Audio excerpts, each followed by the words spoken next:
Alors, j'ai noté du coup quelques questions pendant que tu parlais. Donc, bien sûr, tu vas nous expliquer plus en détail ce qu'est réellement un burn-out. C'est vrai qu'on a tendance à associer ce mot. Enfin, je trouve qu'on l'utilise un peu à tort et à travers aujourd'hui et on peut lâcher le mot burn-out un peu, voilà, pour des ras-le-bol, etc. Alors que je pense qu'on parle de quelque chose de bien plus profond que tu vas nous expliquer. Ce que j'ai trouvé intéressant dans ton expérience, tu parlais de désalignement, de ne pas être en accord finalement avec nos valeurs ou peut-être ce désalignement entre nos pensées, nos actions. Est-ce que ça peut conduire au burn-out? Et également, tu parlais, en t'écoutant parler, je me suis dit, est-ce que le burn-out finalement, ce serait aussi le fait de ne pas écouter ses besoins, ses limites et d'avoir été trop loin. Et la dernière question, mais tu vas nous répondre à tout ça en nous parlant de ce burn-out. Est-ce que finalement, ça ne concerne que le domaine professionnel ou est-ce que ça peut concerner finalement d'autres domaines aussi? C'est beaucoup de questions, hein, mais au moins tu sais vers où aller dans tes réponses. Si j'en oublie au fur et à mesure, tu me le dis et puis et voilà, on reprendra. Je vais commencer par la dernière question. Le burn-out, c'est vrai que souvent, on entend dire oui, je fais un burn-out au niveau familial, ou je fais un burn-out parce que je suis en postpartum, je me sens pas bien, voilà, j'ai un gros ras-le-bol, ou je fais un burn-out parce que ceci ou cela. En fait, dans les définitions, que ce soit dans la définition de l'Organisation mondiale de la santé ou de la haute autorité de santé, c'est vraiment en lien avec le côté professionnel. Je me suis même noté là, les définitions. L'OMS nous dit que c'est un syndrome résultant d'un stress professionnel chronique qui n'a pas été géré avec succès.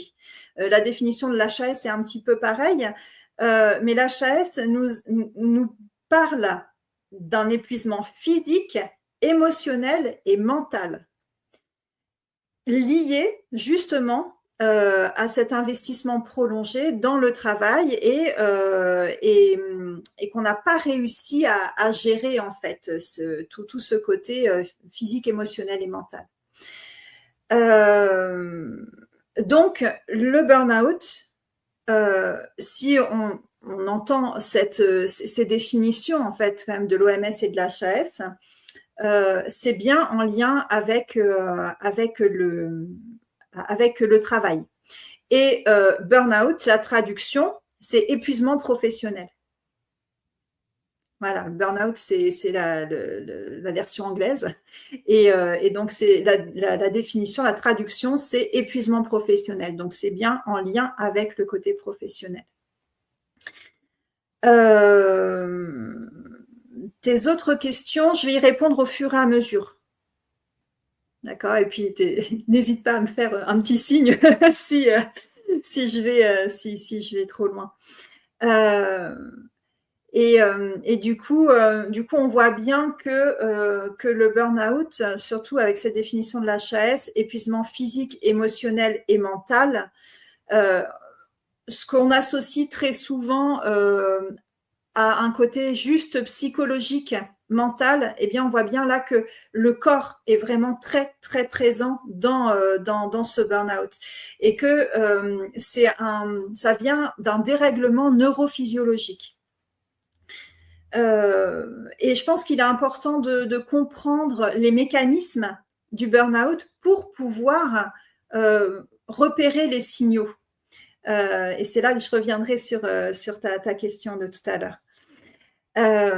Déjà, pour comprendre ce qui se passe dans le burn-out, il faut comprendre comment se passe la réaction au stress. Quand on est face à un stress d'urgence, j'ai un accident, je vais devoir réagir rapidement, c'est de l'adrénaline qui est libérée.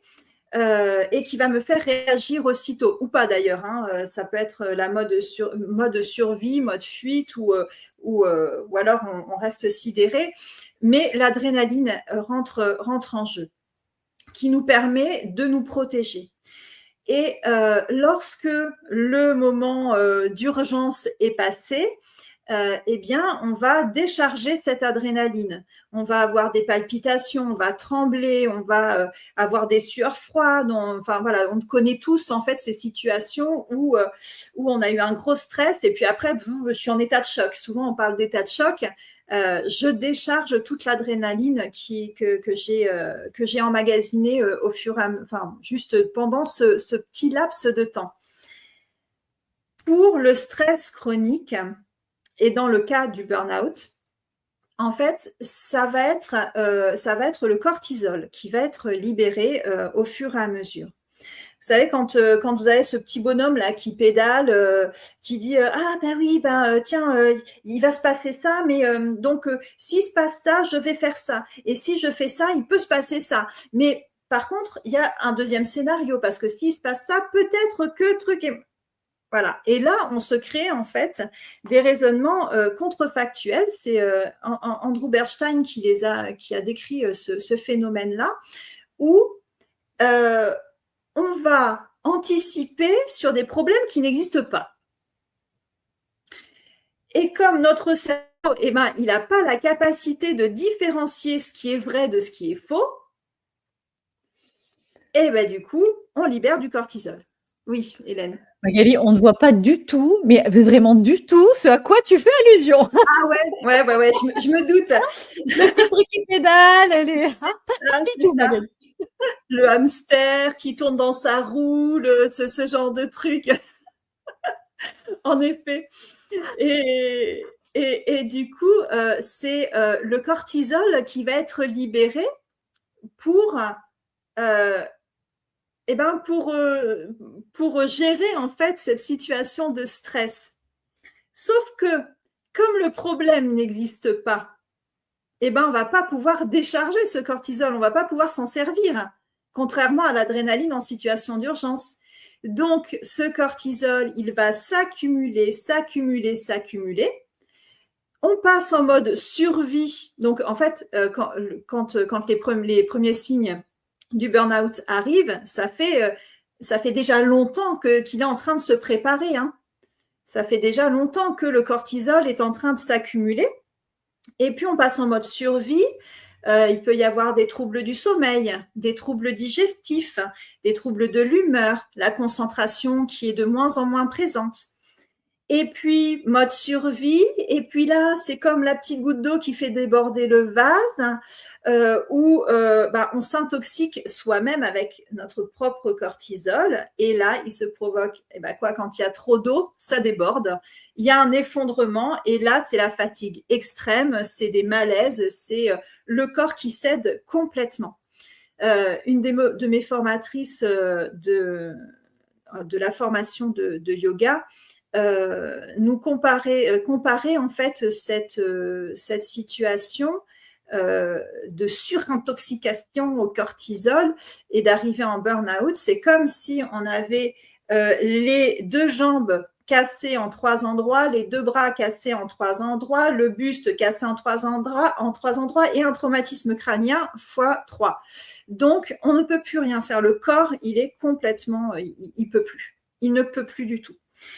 Et en plus de ça, comme on passe en mode survie, le système nerveux autonome rentre en jeu. On passe en mode survie et donc ce mode-là est activé et suractivé. Et par contre, le mode récupération, lui, il est inhibé. Donc en fait, on ne se repose plus. On s'en rajoute toujours davantage.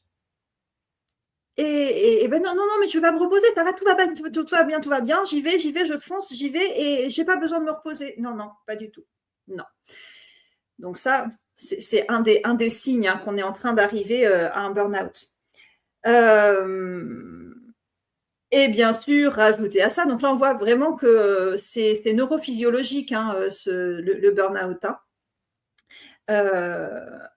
qui vient d'une suractivation de notre mental et toutes ces perturbations du mental là qui nous polluent. Et en plus de ça, ça augmente la réponse inflammatoire. Donc, notre système immunitaire est mis à mal et notre corps va y réagir à ça. Je ne vous parle pas des neurotransmetteurs. Enfin bon, voilà, on voit que c'est vraiment un tout et c'est le corps qui ne veut plus, le corps qui ne peut plus. Et donc, les manifestations, il va y avoir des manifestations physiques et des manifestations émotionnelles et comportementales. Et donc, dans ces manifestations physiques, je disais, il y a la fatigue, une fatigue intense. Dans les premiers temps d'un burn-out, on ne peut plus rien faire. On reste au lit tout le temps. Moi, je suis restée 2 semaines au lit, à pas pouvoir sortir de mon lit, à me traîner dès que… Bon, il fallait quand même sortir de temps en temps, mais voilà. Mais il y a des personnes qui restent beaucoup plus longtemps. Il y a des personnes qui restent vraiment beaucoup plus longtemps. Il y a les troubles du sommeil, les réveils nocturnes, les difficultés à s'endormir, malgré la fatigue.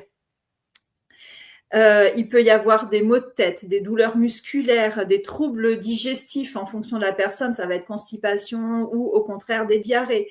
Il peut y avoir des brûlures d'estomac et le système immunitaire qui est en berne.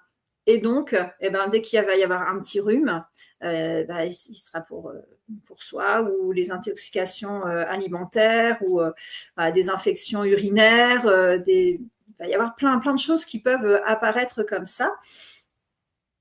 Et au niveau des manifestations émotionnelles et comportementales, il va y avoir de la frustration, un sentiment d'impuissance.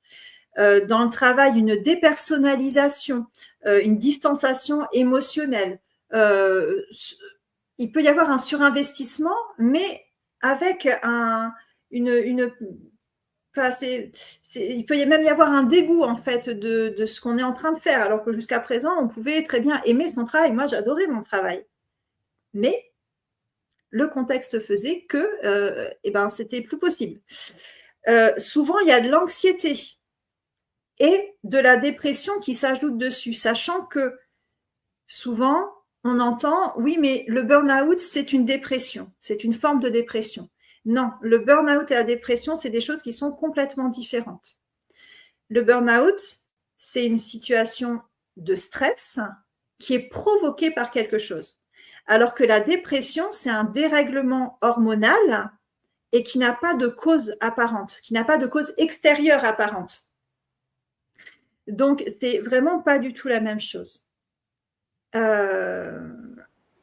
Et dans le burn-out, il y a aussi une diminution de la motivation et de l'estime de soi. Il peut y avoir plein d'autres choses, on est d'accord, mais ça, ce sont vraiment les principaux. Oui, Amanda. Oui, alors, du coup, je repose ma question sous une autre forme parce que tu nous as répondu donc de ce que c'était le burn-out dans sa définition. Mais est-ce qu'on pourrait vivre la même chose au niveau physiologique finalement, donc cet état de stress permanent, de stress chronique, cette accumulation de cortisol, etc. Est-ce que finalement on pourrait le vivre dans un autre contexte, que ce soit familial, la charge mentale, est-ce que ça pourrait être dans le domaine sportif? Je pose la question en connaissance de cause parce que je connais quelqu'un qui a tendance à aller à l'extrême et à s'épuiser. Est-ce que on peut le vivre dans d'autres situations? Et à ce moment-là, on le nommerait peut-être différemment alors. Oui, complètement. Oui, complètement. De toute façon, à partir du moment où le mental est tellement présent qu'on n'arrive pas à s'en libérer et que ça provoque un stress chronique, il y a de toute manière le cortisol qui rentre en action. Alors, on ne va pas l'appeler burn-out dans ce cas-là, puisque c'est la définition d'épuisement professionnel, mais ça peut être épuisement social, épuisement familial, l'épuisement des aidants aussi.